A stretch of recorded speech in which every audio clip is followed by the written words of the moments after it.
Bueno, hermanos, lo primero que quisiera que veamos de nuestro texto va del versículo 6 al versículo 16, lo que vamos a estar viendo hoy, pero quisiera que veamos brevemente el contexto en el que se encuentra este pasaje. Lo primero que vemos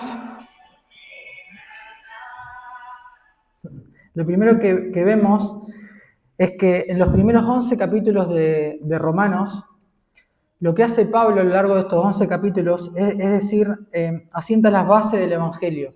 Le está dando los fundamentos del Evangelio a los romanos. Pablo en estos primeros 11 capítulos despliega toda la gloria del Evangelio. Si nosotros vemos, y voy a marcar algunos puntos importantes, por ejemplo, Romanos 1:17, Pablo nos revela que la justicia de Dios es revelada por medio de la fe. Y este es un pasaje muy importante porque fue el detonante para la reforma protestante de la época. Romanos 1:17 dice: porque el evangelio de la justicia de Dios se revela por fe y para fe, como está escrito, mas el justo por la fe vivirá. Después habla en Romanos 3, del 10 al 18, del estado caído de toda la humanidad. Después en Romanos 5:1, otro pasaje que seguramente lo conocen muy bien, nos habla acerca de la justificación por gracia mediante la fe. Dice: justificados pues por la fe, tenemos paz para con Dios por medio de nuestro Señor Jesucristo. Después él habla en Romanos 6 de la unión que hay con Cristo en su muerte y en su resurrección. Eso lo van a encontrar en Romanos 6, 4 al 5. En Romanos 8 también nos habla de la seguridad que tienen los redimidos en el amor soberano de Dios, diciéndonos que al que llamó también va a glorificar. Entonces, todo este despliegue doctrinal que hace Pablo durante estos primeros 11 capítulos, Pablo llega a la conclusión de él concluye todo esto con una gran doxología y realmente muestra el asombro que él tiene por las maravillas y por el conocimiento de Dios. En Romanos 11:33, se los leo, Pablo se maravilla justamente de todo esto, dice: oh profundidades de las riquezas, de la sabiduría y de la ciencia de Dios, cuán insondables son sus juicios e inescrutables son sus caminos. Porque ¿quién entendió la mente del Señor? ¿O quién fue su consejero? ¿O quién le dio a él primero para que le fuese recompensado? Porque de él y por él y para él son todas las cosas, a él sea la gloria por los siglos de los siglos. Amén. Esta es una gran doxología de parte de Pablo. Y en definitiva, Pablo está maravillado de la gloria del Evangelio. Es decir, Pablo llega a este punto y se maravilla realmente. Entonces, ¿con qué continúa? Capítulo 12, Pablo cambia el tono de lo que viene escribiendo y justamente el Evangelio que él explicó, lo que él quiere llegar es decir que no solamente tiene que ser entendido, sino que también tiene que ser vivido. Y esto es lo que comienza en este capítulo.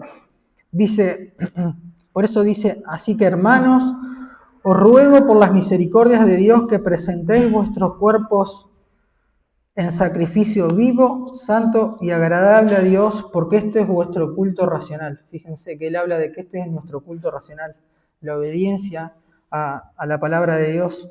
Entonces Pablo, parafraseándolo, lo que está queriendo decir es: si ustedes entendieron lo que Dios hizo por ustedes en Cristo, entonces ahora vivan de acuerdo a esa gracia, no la menosprecien. Es decir, ya no se trata de ganar el favor de Dios, sino ahora se trata de responder con una obediencia agradecida. Y digo agradecida porque la confesión de fe nuestra en el capítulo 16, se los leo acerca de este tema, dice lo siguiente.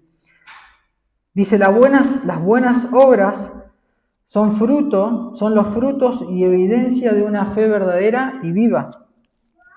Y por ellas, por estas buenas obras, los creyentes manifiestan su gratitud. Es decir, mostramos nuestro agradecimiento a Dios por medio de las obras que hacemos.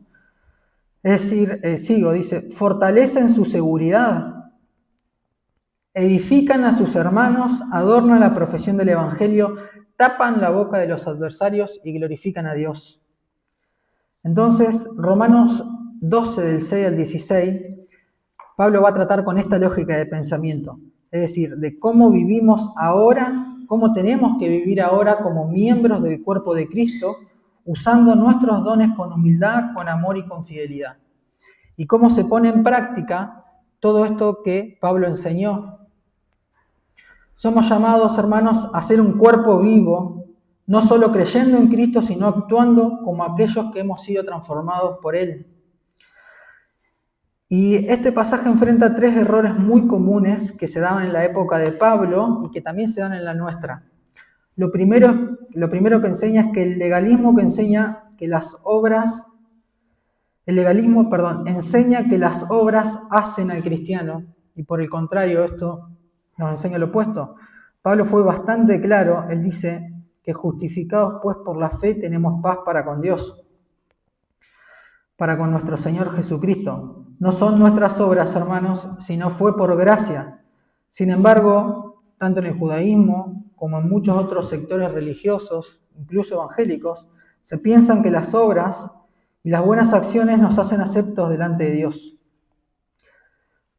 Lutero decía acerca de este tema: el ojo no se hace miembro del cuerpo por ver bien. Primero es miembro y entonces ve. Así también nadie se hace cristiano por lo que hace. Así es seguro que las buenas obras no hacen a los cristianos, pero los cristianos hacen buenas obras. El Señor Jesús dijo en Mateo 17:17, el fruto no hace al árbol, es el árbol el que produce el fruto. El cristiano hace buenas obras porque ya es un hijo de Dios y no hace buenas obras para llegar a serlo. Lo segundo que nos enseña estos pasajes y derriba es el orgullo espiritual. Es decir, algunos creen que por tener ciertos dones, ciertos cargos o algún tipo de conocimiento, vale mucho más dentro del cuerpo de Cristo que otros. Pero Pablo nos dice justamente que todos los dones son por gracia, y eso lo vamos a ver en un ratito. En el versículo 6, fíjense, que dice, de manera que teniendo diferentes dones, según la gracia que nos es dada. Es decir, todos los dones son por gracia, hermanos. Y nadie tiene que pensar más alto de sí de lo que tiene que pensar. Y esto es lo que leímos en el versículo 3. Entonces en la iglesia no hay lugar para una vanagloria espiritual, sea que alguien enseñe, que reparta, que consuele. Todos debemos servir con humildad y eso es lo que nos va a mostrar este pasaje, sabiendo que el lugar que tenemos es por gracia y no por ningún mérito. Y lo tercero es que las divisiones en la iglesia se dan por falta de humildad y amor, y no siempre por temas doctrinales. Esto lo vamos a ver al final en el versículo 16, cuando Pablo dice unánimes entre vosotros, y él da 3 cosas que no debemos hacer y 3 cosas que debemos hacer. Es decir, el cuerpo de Cristo no es un grupo de personas compitiendo entre sí. El cuerpo de Cristo son miembros interdependientes sirviéndose entre sí con amor fraterno. Efesios 4:16 nos dice, de quien todo el cuerpo, bien concertado y unido entre sí por todas las coyunturas, fíjense, ¿no?, se ayudan mutuamente, según la actividad propia de cada miembro, recibe su crecimiento para ir edificándose en amor. Entonces lo que quiero que veamos en este pasaje y que contemplemos es cómo Pablo nos está llamando a servir con alegría. Y no como quien tiene que ganarse algo o como quien quiere ganarse algo. Ni como quien se cree superior o que trabaja cada uno por su cuenta, sino justamente que sirvamos como creyentes que somos, que hemos sido salvados por pura misericordia y que ahora vivimos como un solo cuerpo para la gloria de Cristo y para el bien de los santos. Vayamos al texto, vamos a ver el versículo 6. Dice, de manera que, teniendo diferentes dones, según la gracia que nos es dada, si el de profecía, úsese conforme a la medida de la fe. Yo dividí el texto en 3 partes. Vamos a ver primero del 6 al 8, después del 9 al 13, y por último los últimos 3 versículos. Lo primero que hace Pablo acá es una afirmación muy contundente. Dice, teniendo diferentes dones según la gracia que nos es dada. Es decir, esta frase excluye, como les decía recién, por completo el mérito. La idea de dones espirituales, en este caso dice, ya sea enseñanza, servicio, exhortación, generosidad, liderazgo, misericordia, es decir, no son recompensa por el esfuerzo personal, ni por el esfuerzo espiritual o algún tipo de espiritualidad avanzado superior. Son expresiones del favor soberano de Dios en nuestras vidas. Por eso Pablo está diciendo que es por gracia.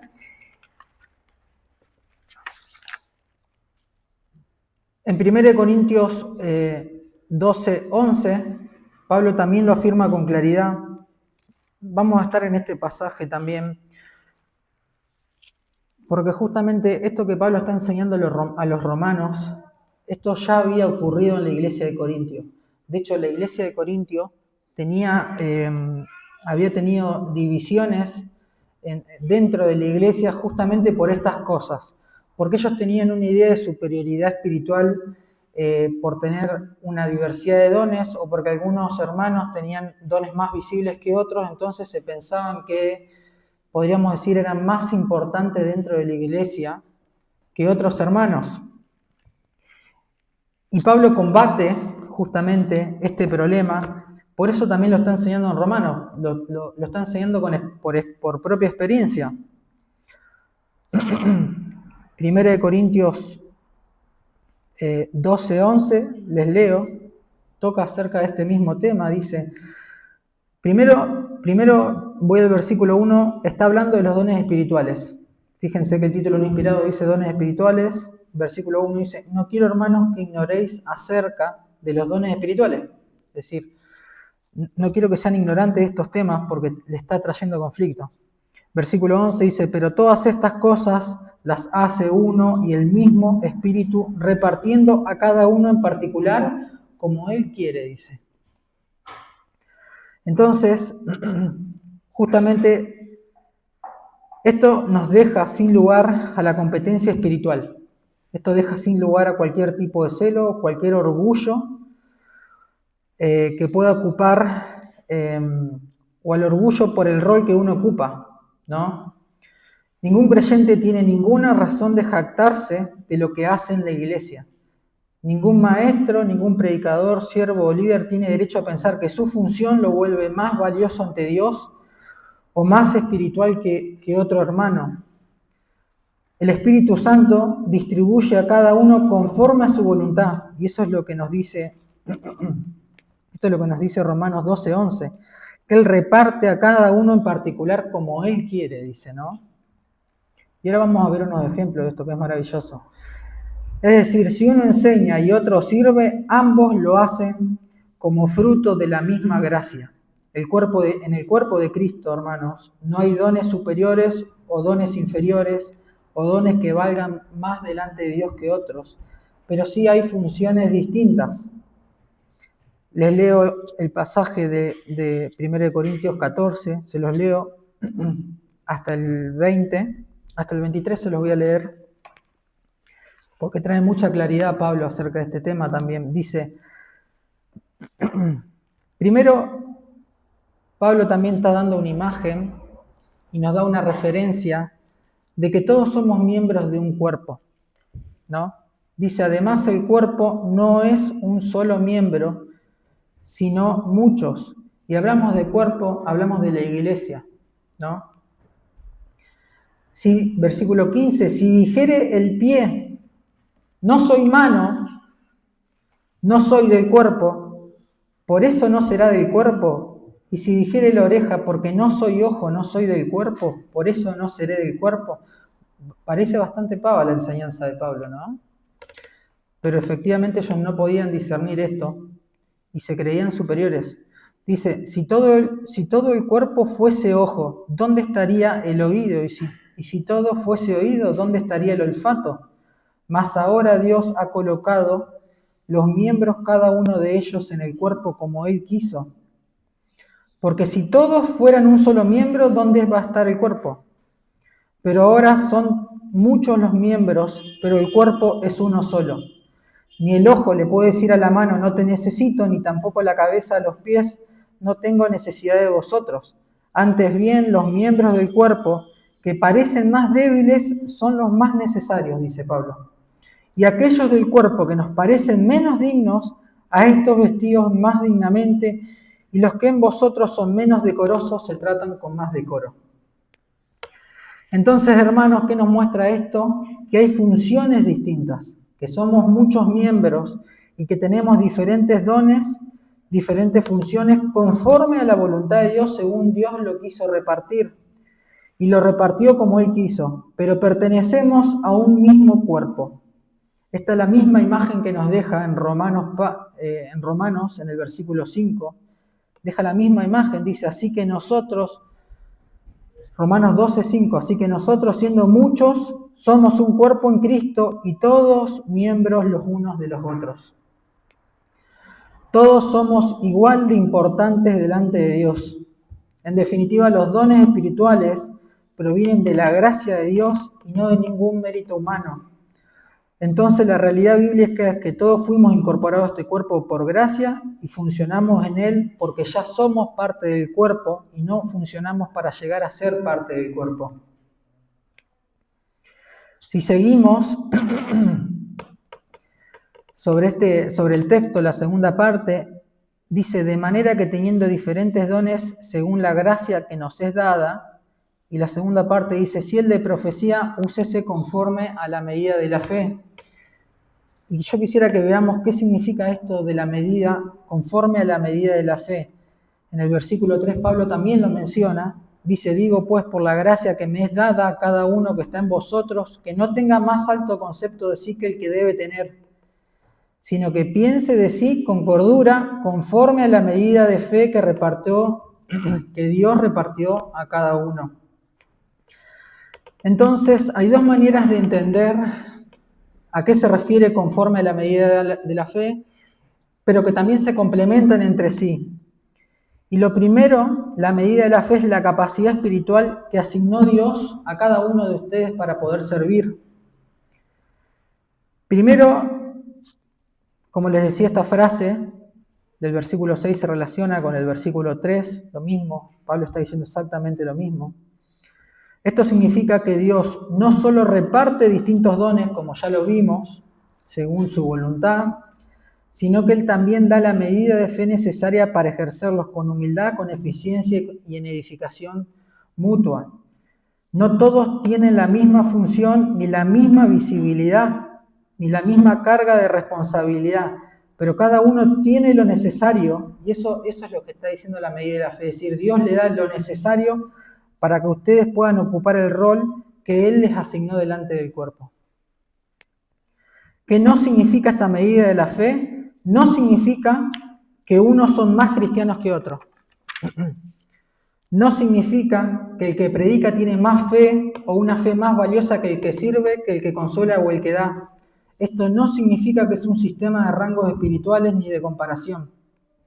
Lo que sí significa es que Dios distribuye capacidades espirituales diferentes para distintas funciones. Y cada uno requiere una fe práctica, viva y confiada en Dios. Y les doy algunos ejemplos. Por ejemplo, el que enseña necesita fe para hablar con más claridad. Necesita fe para tener la habilidad de esa autoridad espiritual y dependencia del Señor. Pablo mismo está pidiendo, por ejemplo, oración para poder hablar con denuedo. Él lo dice en Efesios 6, del 19 al 20. Es decir, Pablo no se confía en su propia capacidad natural, sino se confía en el poder de Dios. El que da generosamente necesita fe para desprenderse de los recursos, creyendo que Dios suple y multiplica. No todos tienen esta libertad espiritual, pero a quienes se les da este don de dar con generosidad, Dios también le dio la fe para que lo ejerza sin temor. El que muestra misericordia también necesita fe para acercarse con compasión al que está sufriendo. No todos tienen la sensibilidad y la capacidad de acompañar a los quebrantados con alegría, pero Dios capacita a quienes Él llama. Y quisiera que veamos algunos ejemplos bíblicos que la verdad me parecieron muy buenos. Pedro, por ejemplo, tenía una medida de fe para liderar, para predicar, con poder para pastorear a multitudes. Si nos vamos a Hechos 6, Hechos 6, Hechos 6:1, si ustedes recuerdan, se los leo, dice, Hechos 6:1 hasta el 3 lo leo. En aquellos días, como creciera el número de discípulos, hubo murmuración de los griegos contra los hebreos, de que las viudas de aquellos eran desatendidas en la distribución diaria. Entonces los 12 convocaron a la multitud de los discípulos y dijeron: no es justo que nosotros dejemos la palabra de Dios para servir a las mesas. Buscad pues, hermanos, de entre vosotros a 7 varones de buen testimonio, llenos del Espíritu Santo, de sabiduría, a quienes encarguemos de este trabajo. Voy a seguir. Dice: y nosotros persistiremos en la oración y en el ministerio de la palabra. Agradó la propuesta a la multitud y eligieron a Esteban, varón lleno de fe y del Espíritu Santo, a Felipe, a Procoro, a Nicanor, a Timón, a Parmenas, a Nicolás, prosélito de Antioquía, a los cuales presentaron ante los apóstoles, quienes orando les impusieron las manos. Versículo 7 dice: y crecía la palabra del Señor, y el número de los discípulos se multiplicaba grandemente en Jerusalén, teniendo y también muchos de los sacerdotes obedecían a la fe. Entonces fíjense esto, Esteban, y resalto el nombre de Esteban, él tenía fe y era un hombre de sabiduría y valor para dar testimonio hasta la muerte. Ustedes lo pueden ver después si siguen leyendo la vida de Esteban. Aunque Esteban, por ejemplo, no fue apóstol. En este momento que leímos está surgiendo la necesidad de atender a las viudas en la iglesia primitiva. Y fíjense esto, los apóstoles no consideraban este servicio como algo menor. ¿Y por qué digo que no lo consideraban como algo menor? Por la clase de hombre que los manda a que busquen para que elijan.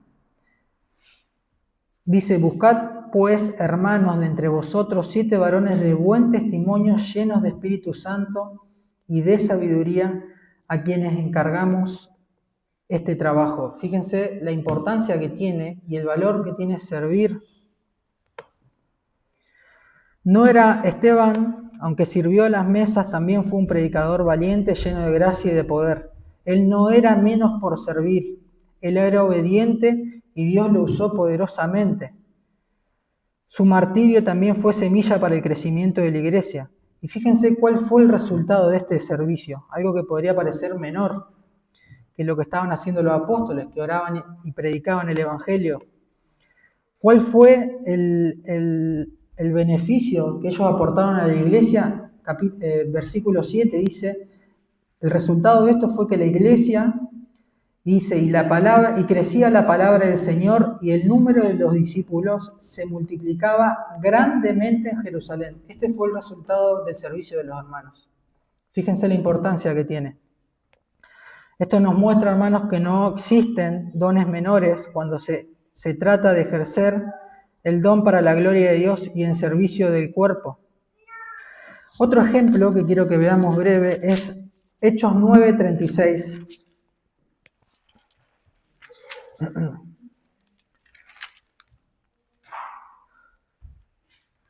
Muchos no recordarán quién es Dorcas, que fue resucitada, pero la Biblia la recuerda su servicio con mucha exaltación. Leo, versículo 36. Había entonces en Jope una discípula llamada Tabita, que traducido quiere decir Dorcas. Esta abundaba en buenas obras y en limosnas que hacía, y aconteció que en aquellos días se enfermó y murió. Después de lavada la pusieron en una sala, y como Lidia estaba cerca de Jope, los discípulos, oyendo que Pedro estaba allí, le enviaron 2 hombres a rogarle: no tardes en venir a nosotros. Levantándose entonces Pedro fue con ellos, y cuando llegó le llevaron a la sala donde le rodearon todas las viudas, llorando y mostrando las túnicas y los vestidos que Dorcas hacía cuando estaba con ellas. Entonces, sacando a todos, Pedro se puso de rodillas y oró, y volviéndose al cuerpo dijo: Tabita, levántate. Y ella abrió los ojos, y al ver a Pedro se incorporó, y él dándole la mano la levantó. Entonces, llamando a los santos y a la viuda, la presentó viva. Esto fue notorio en todo Jope, y muchos creyeron en el Señor. Bueno, y se aconteció que se quedó muchos días en Jope. Bien. Entonces, fíjense que Dorca no era ninguna predicadora, no era una líder pública, pero la Biblia registra que esta mujer servía con amor y constancia, haciendo túnica para las viudas. Ella no tenía ningún tipo de púlpito, pero sí tenía un corazón lleno de fe y que se expresaba en actos concretos de misericordia. Su servicio no era vistoso, pero era profundamente edificante en la iglesia. Cuando ella murió, de hecho su comunidad fue muy conmovida por su testimonio de amor. Tanto es así que lo hicieron llamar a Pedro, al apóstol, para que la resucitara. Que oró y por el poder de Dios Dorca fue resucitada. Y el hecho de que Pedro tuviese que intervenir y que Dios la resucite, porque sabemos que los milagros los hace el Señor, nos está mostrando también el valor que tenía esta mujer y el valor de su servicio delante de Dios, ¿no? Entonces no es que Pedro valía más que Dorcas, ambos compartían la misma fe salvadora, pero Dios le había asignado diferentes medidas de gracia y dones y funciones para tareas distintas dentro del cuerpo de Cristo. Dorcas es un ejemplo vivo de lo que estamos y de lo que vamos a ver hoy en Romanos 6 a 16. Una mujer que usó un don sencillo, pero que ejercido con fidelidad para la gloria de Dios y el bien de los santos. El segundo uso de lo que significa la medida de la fe. Entonces, la medida de la fe no es un ranking espiritual, hermanos, sino es una provisión específica que da Dios, es la capacidad que le da Dios a cada uno de ustedes para que puedan ejercer el don dentro de la iglesia. Lo segundo que quiere decir la medida de la fe, es decir, se puede entender también como una referencia a la fe cristiana como el cuerpo de la verdad revelado en el Evangelio. ¿Qué quiere decir esto? Que todo lo que hacemos, que enseñamos o que servimos tiene que estar alineado con la palabra de Dios. Es decir, si el uso del don correcto en un creyente nunca contradice la doctrina bíblica, nunca va a producir orgullo, confusión o división, y siempre edifica, glorifica a Cristo y promueve el fruto del Espíritu. Si lo que nosotros hacemos en nombre del don está produciendo confusión, produce orgullo o va en contra de la palabra de Dios y nos centra en nosotros y no en Cristo, entonces o no estamos usando bien ese don o ese don no es de Dios, no proviene de Dios. Los dones espirituales no son un escenario para lucirnos, no es una licencia para hacer lo que queremos, es la herramienta de gracia que Dios nos confió por medio de su Espíritu Santo y nos capacitó para que sirvamos en amor dentro del marco de la verdad y con la fe puesta en Cristo. 1 Pedro 4:10 dice: cada uno según el don que ha recibido, ministrelo a otros como buenos administradores de la multiforme gracia de Dios. Si seguimos un poco más, versículos, les leo del 6 de vuelta o del 6b, dice: si el de profecía, úsese conforme a la medida de la fe, o si el de servicio, en servir, el que enseña en la enseñanza, el que exhorta en la exhortación, el que reparte con liberalidad, el que preside con solicitud, el que hace misericordia con alegría. Pablo, fíjense que acá está enumerando dones y los está acompañando de una exhortación bastante clara con cada don. Si tu don es profetizar, profetizá, dice. Si tu don es servir, serví. Si tu don es enseñar, enseñá. Es decir, la estructura es bastante deliberada y es clara. Pablo no está llamando a teorizar ningún tipo de don acá. No está abriendo un debate teológico sobre qué es cada don, cómo se usa. Él está dando un mandato claro de que lo usen. En otras palabras, Pablo está diciendo: no reflexionen si tienen un don o qué pueden hacer con él. Él está diciendo, si ustedes tienen un don, úsenlo, pónganlo en acción, no lo dejen estancado. No basta con saber entonces que Dios nos dio algo, es necesario que lo ejerzamos con fidelidad, con humildad y con una actitud correcta. Cada verbo que está acompañando en este caso a los dones nos está marcando la forma en la que este don se debe vivir. Por ejemplo, dice el de profecía conforme a la medida de la fe. Es decir, que no se use fuera de la doctrina de lo que Pablo había enseñado previamente. El de servicio, que lo haga sirviendo. Es decir, el don de servicio muchas veces se puede ver como algo menor o algo de segunda, porque no es algo tan visible como es predicar o liderar. Ahora, esto es un error. Pablo no está diciendo, es decir, Pablo no les está diciendo, si tu don es servir, serví, pero algún día vas a predicar. Pablo está diciendo, si tu don es servir, serví. Es decir, dedicate a ese servicio con fidelidad, porque lo estás haciendo para la gloria de Dios y para edificar a los santos. Dice el de enseñanza enseñando, no entreteniendo, no ejerciendo dominio sobre los discípulos. El que exhorta en la exhortación, es decir, corrigiendo y animando con paciencia y amor. El que da, que lo haga con generosidad, es decir, que lo haga con libertad, sin buscar ningún tipo de recompensa o interés personal. El que presida dice que lo haga con diligencia, es decir, que lidere con responsabilidad de esmero y no por ningún tipo de control. El de misericordia que lo haga con alegría, que ayude a los que necesitan, con gozo y no por algún tipo de culpa o rutina. Spurgeon decía de este tema, Dios no da talentos para que se escondan en la tierra, sino para que se siembren en servicio. Y decía también, no hay santo sin un oficio. Cada cristiano tiene una lámpara, la cuestión es, ¿la tenés encendida? Entonces, el don que no se usa se enfría. El que lo retiene por miedo, por comodidad, está despreciando ese don. Y les dejo un ejemplo para que lo puedan buscar. La carta de Pablo hablándole a Timoteo, diciéndole que no enfríe el don que Dios le dio. Entonces, para esta primera parte, pensemos estas preguntas. ¿Estoy usando los dones que Dios me dio? ¿O los estoy escondiendo por temor o algún tipo de apatía o comparación? ¿Tengo palabras de consuelo pero me callo? ¿Sé enseñar pero no me estoy preparando ni estoy buscando servir? ¿Le agradezco a Dios por el don de mi hermano, aunque sea diferente al mío? ¿O me estoy comparando con mi hermano y me desaliento? ¿Estoy sirviendo con gratitud? Entonces, hermanos, tal vez no tenemos un don público, pero estamos llamados a orar fielmente, estamos llamados a servir como Dorca, a servir en silencio, a acompañar a aquel que sufre. No desprecien la función que Dios le dio dentro del cuerpo. Si continuamos, versículo 10,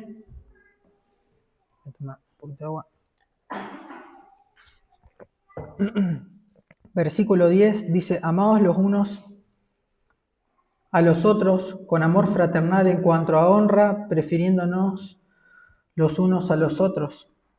Entonces, a partir de este versículo, del versículo 9, Pablo ya acá dejó de enumerar dones. Pablo va a empezar a enumerar actitudes y frutos.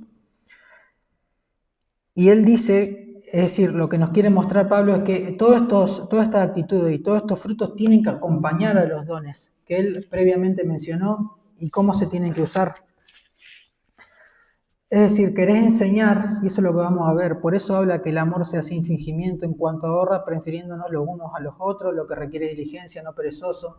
Es decir, el que quiere enseñar, que lo haga con un amor sincero, el que quiere servir, que lo haga con fervor, con alegría y con hospitalidad, el que quiere liderar, que no sea orgulloso, que se asocie con los humildes, que quiere consolar, que llore con los que están llorando y que se goce con los que se gozan. Es decir, esto lo que nos muestra la actitud del corazón que debe acompañar el ejercicio de cada don. 1 Corintios 13, esto es exactamente lo mismo que le estaba diciendo Pablo.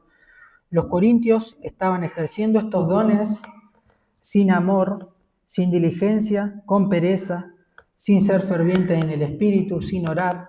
Por eso Pablo los exhorta gravemente Y el versículo, de hecho, el capítulo 1 de Corintios 13, es una exhortación para los corintios. Cuando él les dice que todo lo que hacen y que el amor, porque un don sin amor es ruido vacío, lo que le está diciendo, lo que ustedes hacen, si no está acompañado de humildad y de la fe que Dios le ha dado, no tiene sentido alguno que lo hagan. Pablo comienza en esta sección entonces con una exhortación bastante clara y él dice, el amor sea sin fingimiento. El amor cristiano, hermanos, no es una emoción pasajera, no es ni una cortesía superficial, es una entrega genuina del creyente nacida de un corazón que ha sido regenerado. No es un amor que le dice al hermano te bendigo mientras le guarda rencor, ni que solo sirve cuando le conviene o cuando lo están mirando. Pablo lo une inmediatamente con dos acciones claras. Él está diciendo, aborreced lo malo, dice el amor sea sin fingimiento, aborreced lo malo y seguid lo bueno. Es decir, el amor verdadero no es neutral frente al pecado. El amor que tolera el mal, que calla ante el error o que se acomoda al mundo no es un amor cristiano. Eso es un amor fingido. El verdadero amor ama lo que Dios ama y aborrece lo que Dios aborrece. Salmo 97:10 dice, los que amáis a Jehová, aborreced el mal.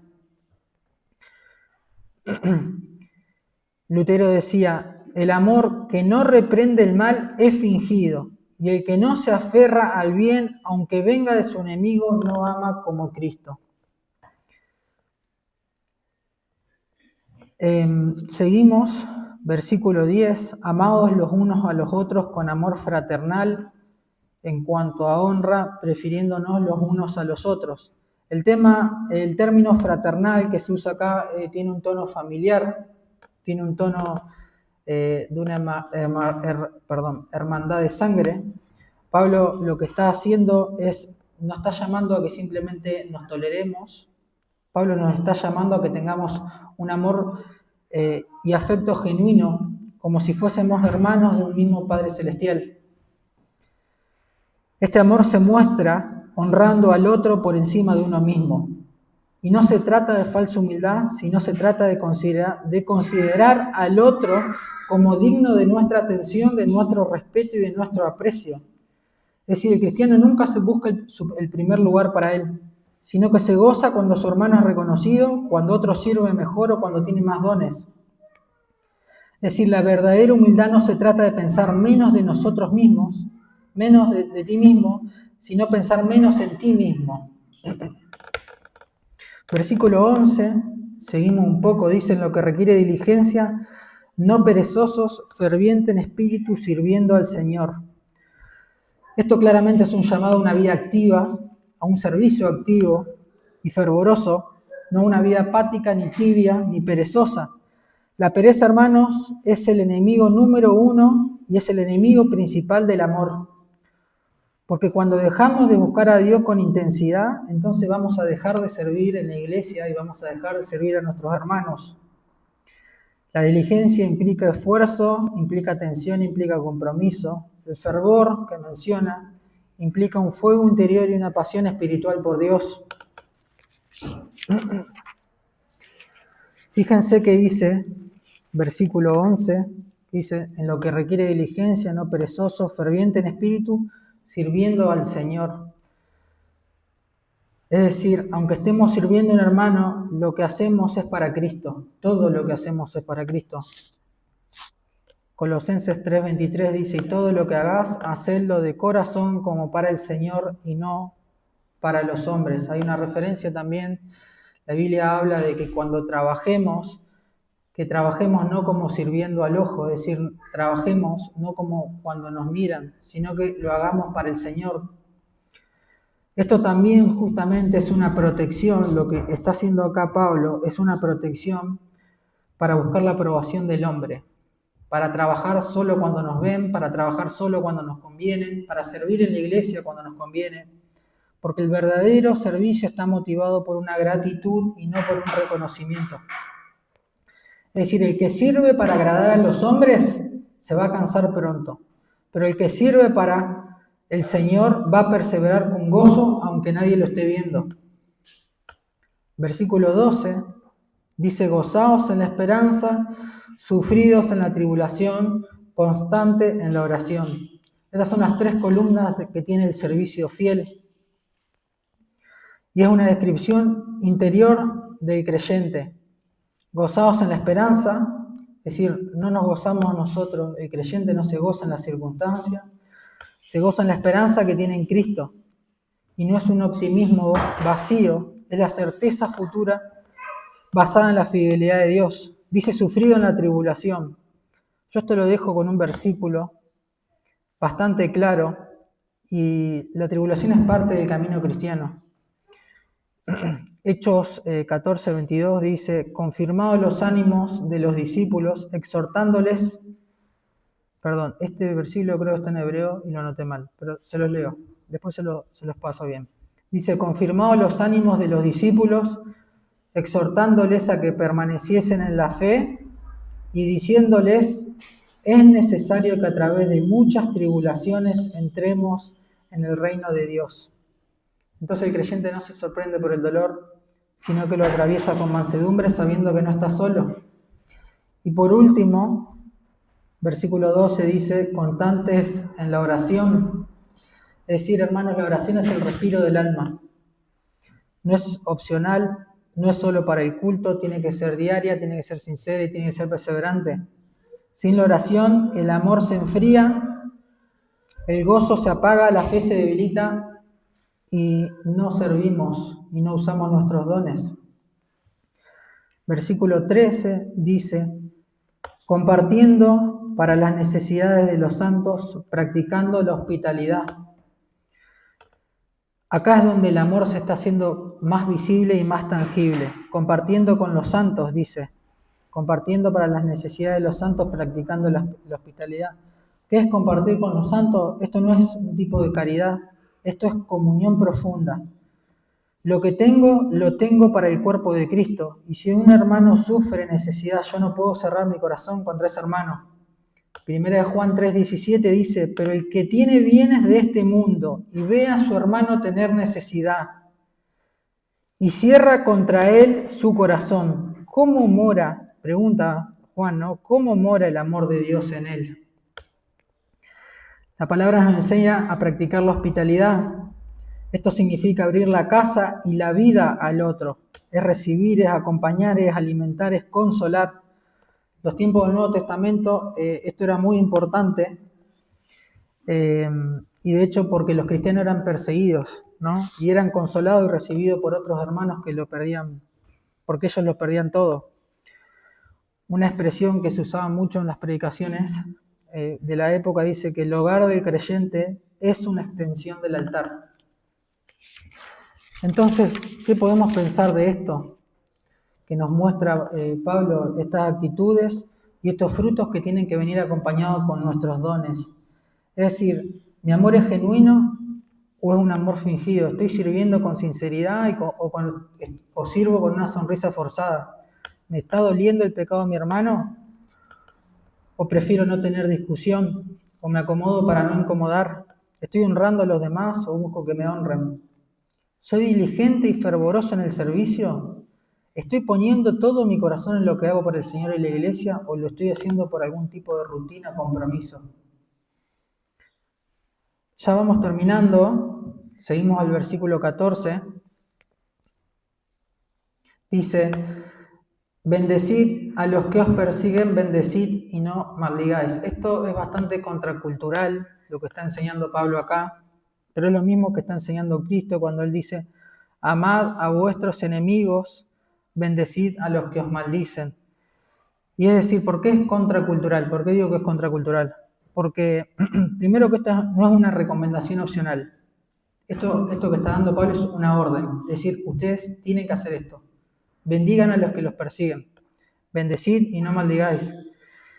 Y es contracultural porque no es solo soportar, no es solo no respondas con odio, sino es da un paso más, es desear en tu corazón y orar por el bien del que te quiere hacer daño, ¿no? El que ha sido perdonado, hermanos, también aprende a perdonar mucho. Y este tipo de humildad y esto que está exigiendo Pablo acá es algo que no se puede fingir. Esto sí o sí tiene que nacer de una fe viva que confía plenamente en el carácter de Dios, aún en medio de la injusticia.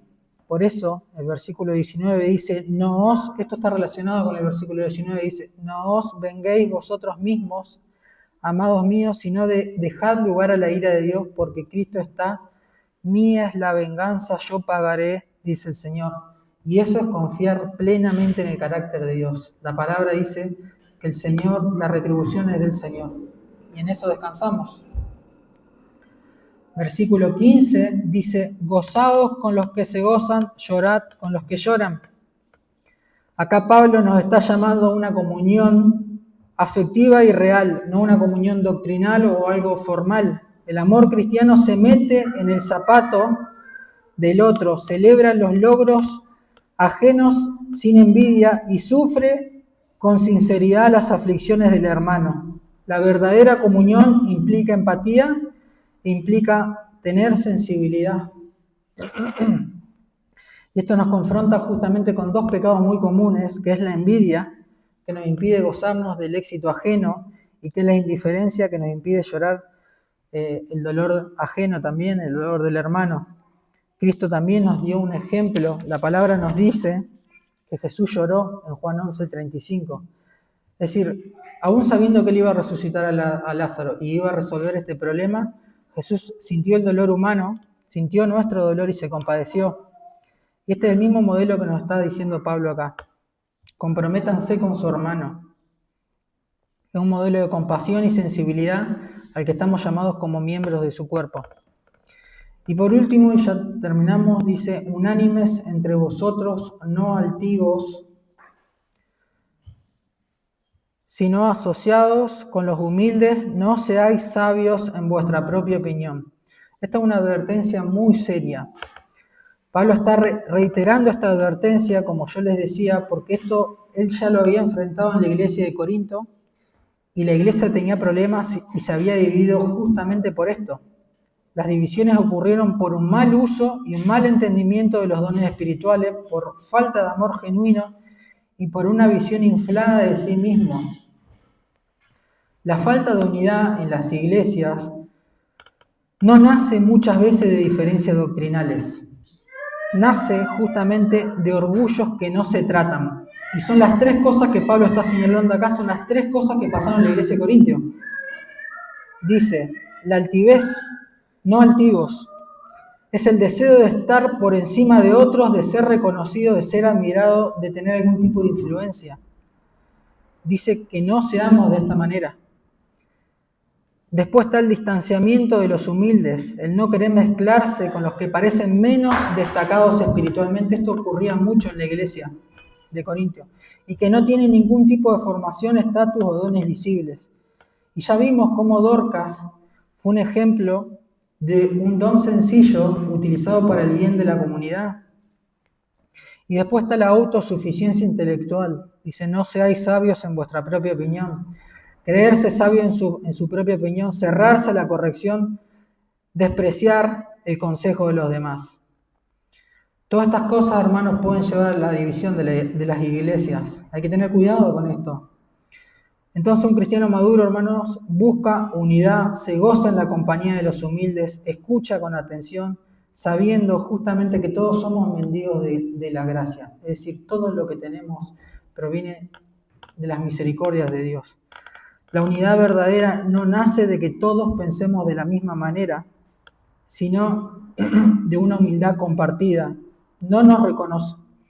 Cuando nos reconocemos todos necesitados de Cristo, entonces nos acercamos unos a otros sin pretensiones, sin competir y con un amor sincero. Entonces, para terminar, hemos visto que el amor verdadero no es una especie de religión y de apariencias, de obras externas o de algún tipo de estructura jerárquica. Justamente es una vida transformada por la gracia de Dios que se vive en humildad, en amor y en servicio dentro del cuerpo. Quiero recordar esto simplemente que Pablo nos muestra en el texto, que nuestros dones vienen de la gracia. Es decir, no importa cuán visible sea tu don, ni cuántos te vean, lo importante es que Dios te lo dio y te capacitó para eso, no por mérito, y espera que lo uses con fe, con humildad y amor para el bien de sus hijos y la edificación de su cuerpo. Si servimos a Cristo, ningún don es pequeño. Recuerden este ejemplo de Dorcas. El amor cristiano es sincero, es sacrificado y es activo. No busca lo suyo, sino que honra al hermano, sirve con alegría y acompaña el dolor. Es el reflejo natural de una fe viva. Y la comunión verdadera exige humildad. Un corazón que bendice incluso cuando le hacen mal, que se goza sin envidia cuando el otro le va bien y que camina con los sencillos, sin orgullo ni autosuficiencia. Ahora, todo esto es posible si solo hemos sido alcanzados por las misericordias de Dios. Y es por eso que Pablo lo recuerda, versículo 1 dice, les ruego por las misericordias de Dios. Es decir, por las mismas misericordias que está suplicando. La misericordia que nos hizo pasar de enemigos a hijos, de muertos a vivos, de extraños a miembros de Cristo. Querer imitar esto sin arrepentirse delante del Señor y haber buscado de todo corazón es imposible y nunca lo van a poder llevar adelante. No vivamos como si la gracia fuese una teoría, como si esto estuviese alejado de nosotros. Vivamos como sacrificios vivos, sirviendo y amando y caminando juntos cada día para la gloria de Dios. Les cierro con una frase que dice nuestra confesión, también está en el capítulo 16, dice, la fe verdadera nunca está sola, viene acompañada de humildad, de amor y de buenas obras.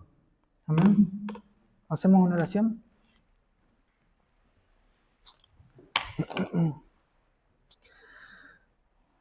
Padre nuestro que estás en el cielo, te damos gracias por otro día más de vida que nos das. Te damos gracias, Señor, por tus misericordias, por las misericordias que Pablo estaba rogando. Es vuestro culto racional que nos entreguemos a ti en obediencia, que si hemos sido alcanzados por tu Hijo amado, que obedezcamos tu palabra. Tu palabra dice, y Pablo decía en los versículos antes, que renovemos nuestro entendimiento para que vivamos delante de ti como a ti te agrada, Señor. Te ruego que ayudes, que nos ayudes en nuestra carne, Señor, que nos ayudes a poder entender todas estas cosas, a poder honrarte con nuestros dones para el crecimiento de la iglesia. Perdónanos, Señor, por no usarlo diligentemente, usarlos muchas veces por conveniencia o no esforzándonos, Señor. Te ruego para que obres en la vida de cada uno de mis hermanos, para que nos santifiques, para que nos edifiques, Señor, y para que podamos ir creciendo todos como partes de un mismo cuerpo. Te clamo, Padre, para que nos guíes en este camino y te doy gracias. Gracias por enseñarnos estas cosas, por instruirnos y por tenernos paciencia, Señor, en Cristo. Te damos toda la gloria en el nombre de Jesús. Amén.